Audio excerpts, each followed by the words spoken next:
élection maire bu bees bu ville de Dakar di Abass Fall moom lañ doon amal mu remplacer ki nga xamante ne moom mooy Barthélémy Diaz ci poste maire bi ginnaaw ab condamnation judiciaire bi amoon mujj gi mu nekk condamnation définitive tey nga war a waxtaanee ci fondement légaux yu nga xamante ne mooy indi dogal boobu waaye tamit lu jëm ci implication ak gouvernance en général ak i collectivité territoriale ba tax ñuy tàmbalee ak lii di fondement légaux yooyu lan mooy tax ñu dindi maanaam ñu démettre ki nga xamante ne mooy Barthélémy Diaz.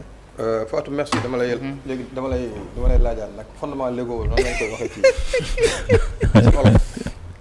fondement légaux monsieur le maire taxaw naa ba sonn xool cislaay la daal cislaay mooy cislaay yoon kon mooy cislaay yoon séeréer bi dégg na wala mooy cislaay yoon li nga xam ne moom mooy dàqum Barthélémy Diaz cislaay yoon mu ngoog waaw cislaay yi effectivement donc il faut que ñu remonter ba il y a donc 14 ans parce que boo leen di fàttaliku daa am benn cong boo xam ne dañ ko songoon li nga xam ne moom mooy siège mairie de comment dire de Sicap Mermoz te Barthélémy Diaz jiite woon ko donc ci boobu noonu ñu jàppoon ne Barthélémy Diaz ci en tout cas ñi songoon bokkoon na ci kenn koo xam ne mi ngi tudd Ndiaga Diouf donc mu faatu donc après amoon na fa sax boobu benn vidéo bi ñu mën a tuddee benn vidéo bu viral bu amoon temps yooyu ñu gis ki nga xam ne mooy Barthélémy Diaz yoroon ay ngànnaay donc après ñu ne moom moo faat ki nga xam ne moom mooy Ndiaga Diouf donc nag après bi ñu ko jàppee def ko mandat de dépôt ak yooyu mbir mi di wéy ba 2017 ñu condamné ko à 2 ans de prison dont 6 mois ferme décision boobu nag après 2017 ba 2022 lañ ko condamné non lañ ko confirmé en appel mu dem cour suprême encore ñu confirmé waat ko en appel donc condition condamnation boobu nekk loo xam ne définitive la donc code électoral nag dafa am lu mu wax code général des collectivités territoriales aussi dafa am lu mu wax mooy ko koo xam ne dañ ko condamné de manière définitive dañ koy démettre donc préfet sukkandiku ci loolu noonu invoqué ay article L 30 ak article L 277 donc mu démettre ki nga xam ne moom mooy Barthélémy Diaz donc bi mu ko démettre d'abord comme conseil municipal ensuite mu démission boobu indi sa démission de facto c'est-à-dire démission boo xam ne préfet bi moom moo ko provoqué moom moo ko sur la base d'une plainte nag wala d'une saisine d'un citoyen du nom de Beyna Gueye je crois moom moo saisir le préfet après préfet génne benn dogal benn arrêté mu démettre ki nga xam ne moom mooy Barthélémy Diaz donc daal loolu mooy li nga xam ne moom mooy genèse u mbir mi waaye ginnaaw loolu Barthélémy Diaz toogul les bras croisés toogul daal di xool noonu rek non Barthélémy Diaz effectivement toogul moom tamit dafa naturellement dafa contester li nga xam ne moom mooy décision pour décision bi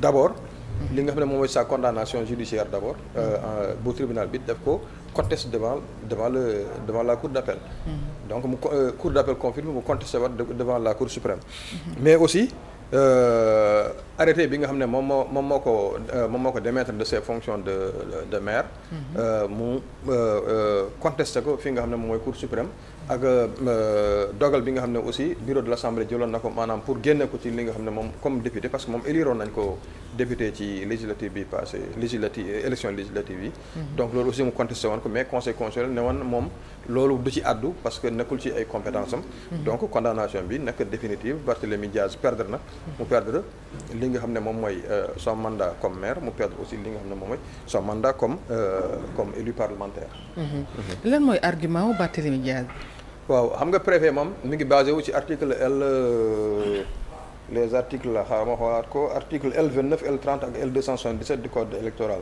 alors que ki nga xam ne moom mooy Barthélémy Diaz moom article 135 du code des collectivités territoriales moom la jàpp parce que ne moom nee na article 135 boobu dafa ne préfet non le président de la République moom moo mën a révoquer maire boo xam ne dañ ko élire donc par décret présidentiel donc Barthélémy Diaz moom ci lu kii boobu rek lay sukkandiku nee na article 135 bi maanaam donc ils ont mal visé la loi en visant article yooyu ma lim sànq mais nee na article 135 boobu c'est-à-dire que moom président de la République du préfet du keneen mais président de la République moom moo ko mën a démettre ci fi nga xam ne moom mooy ses fonctions de maire de Dakar.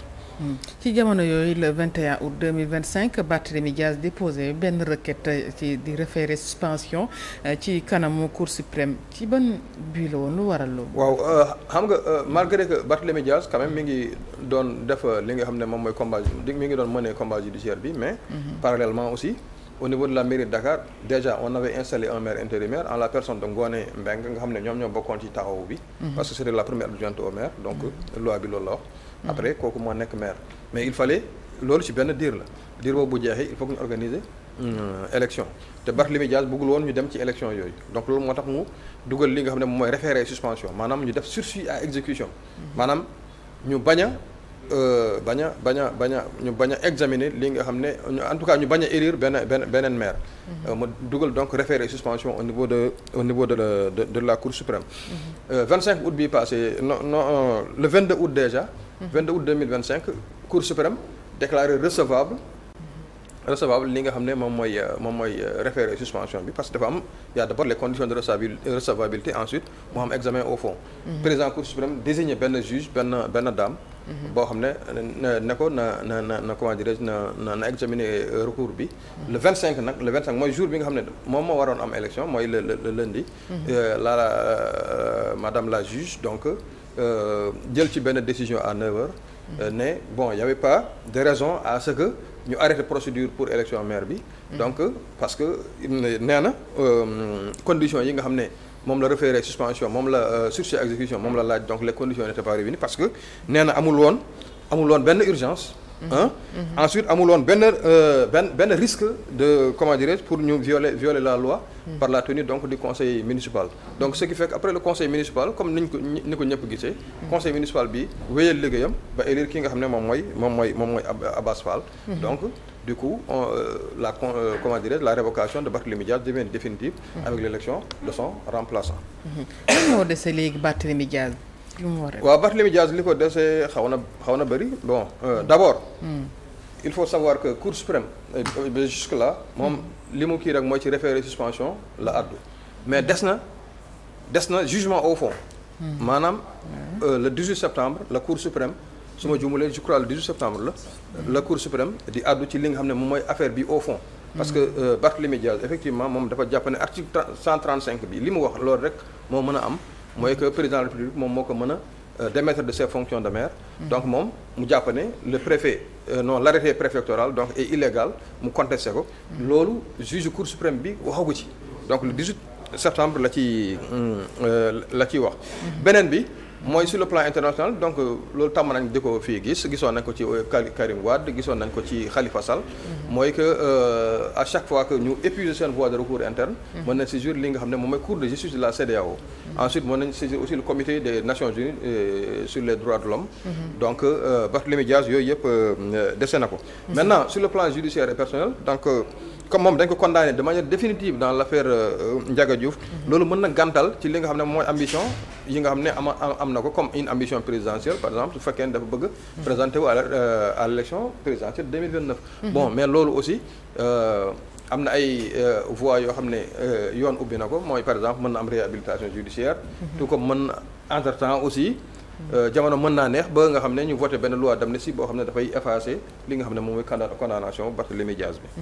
lan mooy xew tamit ci conseil municipal bu ville de Dakar ak lan moo ci war a des. waaw ville de Dakar kenn rek moo la ñu soppi mooy le maire bi rek moo soppeeku. maire bi à un moment donné c'était Barthélémy Dias donc il a été révoqué pour les raisons que l'on sait. Ensuite mu am benn maire intérimaire en la personne de Ngoné Mbengue. mu am une élection boo xam ne dafa tabb ki nga xam ne moom mooy Abass Fall pour mu nekk maire. donc loolu rek mooy changé mais sinon tout le reste en place. le conseil municipal va rester. su ma juumalee sax je crois que la dame là bi nekkoon maire intérimaire ba léegi ni moom mooy nekk première adjointe au maire. voilà donc conseil municipal bi amul lenn loo xam ne da ciy changé.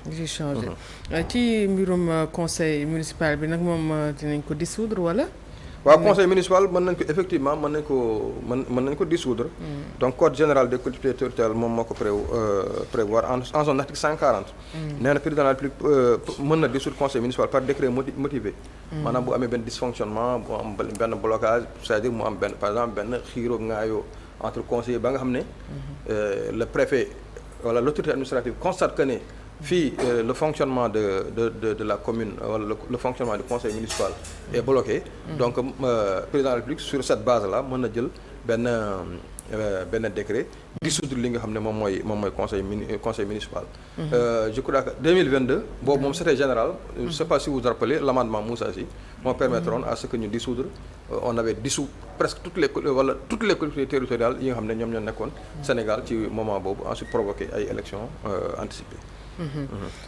lan mooy xew bu fekkee ne conseil municipal bi dañ ko dissoudre.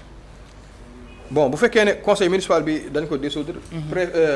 ñëpp ñi nga xam ne ay conseils municipaux lañu nekkoon foofu y compris le maire donc ils perdent leur ils perdent leur mandat seen mandat dañ koy gàntal. donc conseil municipal bi amatul maire amatul donc bu ko defee. comme conseil municipal aussi c'est un service public donc pour éviter mu am benn vide institutionnel. souvent dañuy désigner li nga xam ne moom mooy délégation spéciale. président de la République moom mooy jël décret donc désigner une délégation spéciale. et souvent ay fonctionnaires ñoo ciy bokk. donc te loolu aussi ci benn diir bu déterminé. maanaam ci benn diir boo xam ne benn délai au-delà duquel boo xam ne war nañu organiser une élection anticipée. mais ñi nga xam ne dañ leen tàbb comme membre d'une délégation spéciale. seen pouvoir dafa limité. am na loo xam ne am na ay mesures yoo xam ne duñ ko comment dire duñ ko mën a jël. délégation spéciale bi. dafay wëyal liggéey bi ci li nga xam ne moom la ko yoon may ci fi mu tënku noonu. jusqu'à l'organisation de nouvelles élections. maanaam organisation d'une élection anticipée boo xam ne day concerner li nga xam ne moom mooy commune boobu. ñu dissoudre. voilà am na solo waat par wax nga ne disons procédure Barthélémy Dias bi jeexagul donc le 18 septembre Cour suprême dina ci àddu bu fekkente ne cas de figure bi dafa posé maanaam Cour gi ne Barthélémy Dias moom moo am. micro bi xooxaan. voilà je disais que ne wax nga sànq ne procédure bi c'est vrai jeexagul. bu Barthélémy Dias au niveau de la Cour suprême. bu fekkee le 18 septembre Cour gi jox na dëgg Barthélémy Dias. qu'est-ce qui va se passer lan la droit prévoir.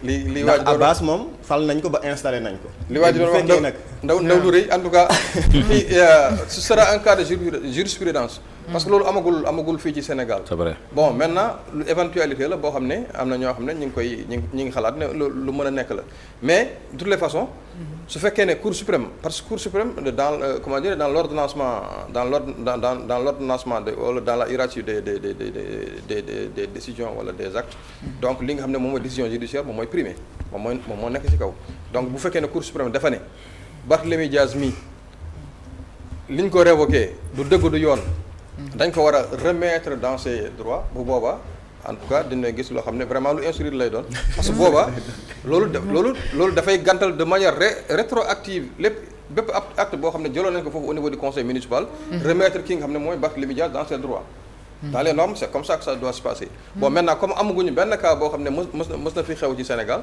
donc bu ñu yaakaar ne rek loolu bu kiyee après parce que Cour suprême moom day jël décision rek pare ci maintenant on va voir comment l'État va appliquer cette mesure là mais c'est une éventualité boo xam ne aussi à ne pas exclure quoi mais ce sera vraiment un cas de figure boo xam ne bu inédit lay doon du moment où éventualité boobu am na est-ce que ce n'était pas plus judicieux aussi ñu bàyyi ba nga xamante ni cour bi vidé na dossier bi carrément ñu soog a dem parce que loolu yàggatul waaw effectivement bon c'est l'argument en tout cas c'est l'argument du cas de Dias ça peut nous plonger dans une situation boo xam ne nii voilà waaw c'est l'argument d'inédit du cas de Dias bon maintenant politiquement aussi bon peut-être am na y a des raisons politiques que nous les non politiques qu'on ignore quoi yoo xam ne ñoom jàpp nañ ne affaire bi dafa war a gaaw ñu comment dirais ñu dégager ko foofu teg foofu kii nga xam ne moom mooy Abbas Fall mais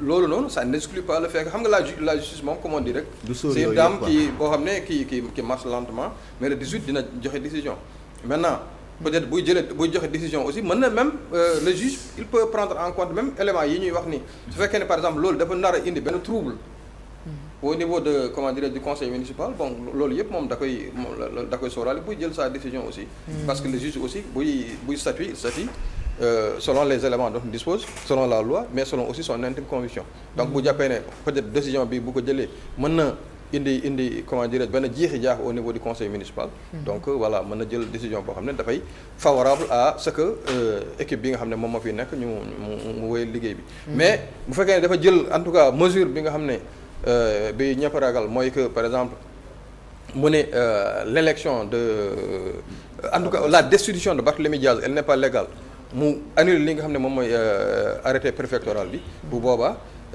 ki nga xam ne moom mooy Barthélémy Diaz dans les normes dans la rigueur des principes il doit être remis da nga war a tegaat fi nga xam ne mu mel ne situation bi mosul xew ñu remettre ko sur son fauteuil de maire. continue quoi. Voilà c'est ça. mais ci cadre politique aussi est-ce que président Bassirou Diomaye Faye aussi amul sañ-sañ révoquer office. waaw wax naa ko dans le raisonnement donc article 135 ko déggul kon. article 135 parce que fekkee ne par exemple cas de figure boobu bu fekkee dañoo remettre Barthélémy Diaz sur place mais ñu constaté que ne par exemple le conseil municipal dafa parce que comme xam nga Abass Fall il a été élu et bien élu avec 49 quand même sur 88 bu fekkee ne ñooñu ñëpp ils sont favorables à lui donc bu ñu indee beneen maire boo xam ne ñoom d'accord uñu ak moom boobu moytu dina indi blocage te bu boobaa loolu dafa bokk ci élément de motivation décret boo xam ne président de la République mën na ko jël pour dissoudre li nga xam ne moom mooy conseil municipal pour ñu organiser yeneen élection voilà installer beneen maire. waaw ma solo. loolu moo doon kii ñëpp guddal jëli rek c'est ça ma ne bu cour bi joxee Bart dëgg tamit su boobaa boo moytul guddal jëli rek lay mujjee doon voilà c'est ça guddal jëlal lay doon parce que de toute façon moom dañ koy loolu mën na indi blocage donc te blocage bu amee rek c'est ça loi bi dafa ne article 140 du moins article 140 sànq maa ngi doon wax article 135 mais article 140 dafa ne bu fekkee ne y a un blocage wala un dysfonctionnement du conseil municipal kii nga xam ne moom président de la République mën na jël un décret motivé pour dissoudre li nga xam ne moom mooy. logique su boobaa dysfonctionnement mën na am. waaye bu fekkee ñi fal Abass kay ñoom ñoo nekk ci conseil municipal. voilà donc loolu laa doon wax sànq bu fekkee ne tous les 49 là les 49 qui ont élu Abass Fall au premier tour. donc ñooñu bu fekkee ne dañoo continuer de soutenir Abass Fall. donc bu boobaa il risque d'y avoir blocage wala dysfonctionnement te bu amee blocage président de la République il est dans son libre droit. de décréter li nga xam ne moom mooy dissolution conseil municipal bi. bu boobaa kon délégation spéciale moo fi ne. voilà bu boobaa ñu installer une délégation spéciale maanaam Abass du nekk maire Barthélémy Diaz du nekk maire. voilà du ñoom ñëpp kenn du nekk maire ñëppay ñàkk quoi. voilà ñu def délégation spéciale en attendant que. ñu dem élection ñu organiser élection pour ñu tàbb beneen conseil municipal. loolu moom. élection boobu ci diiru lan lañ ko war a organiser. je crois que c'est 3 mois wala 3 mois. waaw c'est dans un délai de 3 mois waaw. et dans ce cas de figure ñan ñooy élire maire bi. ñan ñooy def élection bi enfin bu fekkee ville de Dakar les Dakarois ñoom ñooy dem ñooy élire wala conseil municipal mooy dajewaat. non je crois que dans les normes. waa ville comment dirais les électeurs de Dakar. ñoom la ñu war a convoqué waat pour ñu élire seen conseil municipal. sinon day mel ne rek li jàll. conseil municipaux yi. mais loolu je crois que loolu c'est une situation exceptionnelle. parce que actuellement nii le maire il est élu au suffrage universel. mais bii nii le maire a été élu au suffrage universel indirect. par les conseils municipaux alors que loolu loi bi déjà réglé woon na ko. Voilà. Mais si le conseil municipal est dissous, dans les normes, on doit organiser une élection locale anticipée. Donc, c'est les électeurs de Dakar qui nous convoqués après à ce que pour nous élire c'est maire et c'est conseil municipal. Mais je me posais cette question, je crois démb rek rédaction. Dama doon naan pourquoi est-ce que ci même pays ñu mën a am un maire qui est élu par un conseil municipal maanaam ay conseillers yu daje élire maire. Au même moment les autres maires sont élus au suffrage universel direct. Est-ce que loolu du une contradiction en quelque sorte? Oui, mais c'est une contradiction mais c'est une situation exceptionnelle aussi. C'est une situation exceptionnelle, c'est-à-dire que on était dans une situation où il y a un maire boo xam ne il a une condamnation définitive qui lui pesait sur la tête, il a épuisé toutes ses voies de recours. Donc il a été saisi parce que loolu aussi code bi moo ko prévoir par un électeur boo xam ne il est de Dakar, il a saisi moo saisir le préfet jël li nga xam ne moom mooy arrêté constater la démission de ki nga xam ne moom mooy le maire. Donc comme c'est pas tout le conseil municipal qui a été dissous. Les conseils ils restent en poste. Donc il fallait organiser un scrutin te scrutin boobu nii rek la mënoon demee scrutin indirect boo xam ne les conseils municipaux ñoom ñooy fal comment dirais-je leur maire. Notamment à la personne de Abass Fall.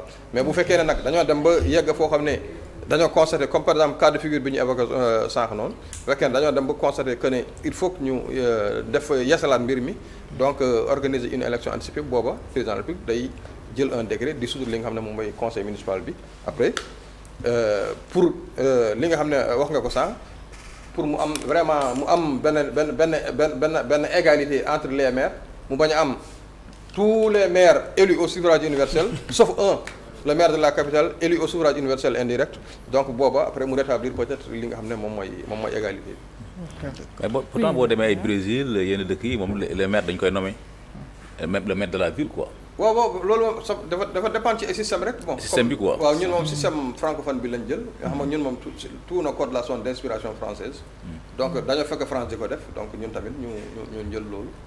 donc mais je crois que même Sénégal aussi jusqu'à une certaine période avant décentralisation bi di gën a poussé c'est le président de la République qui nommait le maire de la ville nommé le maire en tout cas le maire de Dakar waaw. mu ngi noonu am na solo cours magistral bi nga defaat ci actualité judiciaire bu semaine bi ñu ngi lay jaajëfal bu baax Ibrahima. voilà merci Fatou. jërëjëf Ibrahima Anne jërëjëf Seyna Omar Ba merci. merci invité monsieur Ndao ci côté régie bi merci à Serigne